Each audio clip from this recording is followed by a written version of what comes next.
हुजूर ने फरमाया जब मैयत को दफन करके फारिग हो जाओ तो उसकी कब्र पर खड़े रहो। खुद हुजूर भी कब्र पर खड़े रहते दफन करने के बाद और फरमाते इसके साबित कदम रहने की दुआ करो, इसलिए कि अब इससे सवालों जवाब होंगे, अब फरिश्ते इसकी कब्र में आएंगे, अब इससे पूछेंगे, अब इसके साथ वो इम्तिहान होगा, तो इसके लिए दुआ करो, कब्र पे खड़े होके दुआ मांगो।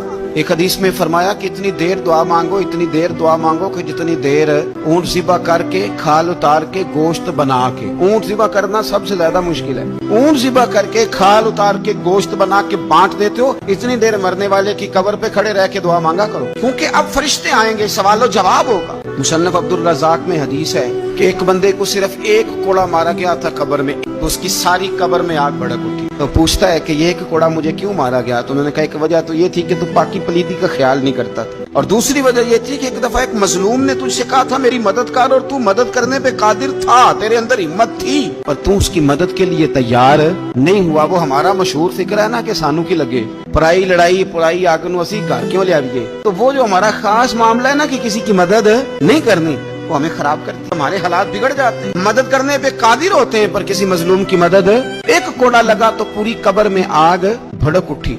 अज़ाब कब्र से अल्लाह की पनाह मांगी जाए, डरा जाए और आखिरत के लिए कब्र के लिए तैयार। कुरान मजीद ने कहा वैज़ल कुबूर बुस्सिरत, जब कब्रें कुरेदी जाएंगी ना, अलिमत नफ्सुम मा क़द्दमत व अख़रत, फिर हर जान जान लेगी कि उसने आगे क्या भेजा और पीछे क्या छोड़ा। मेरे अजीज, अपनी कब्र के लिए अपनी आखिरत के लिए फिक्र करें, तैयारी करें।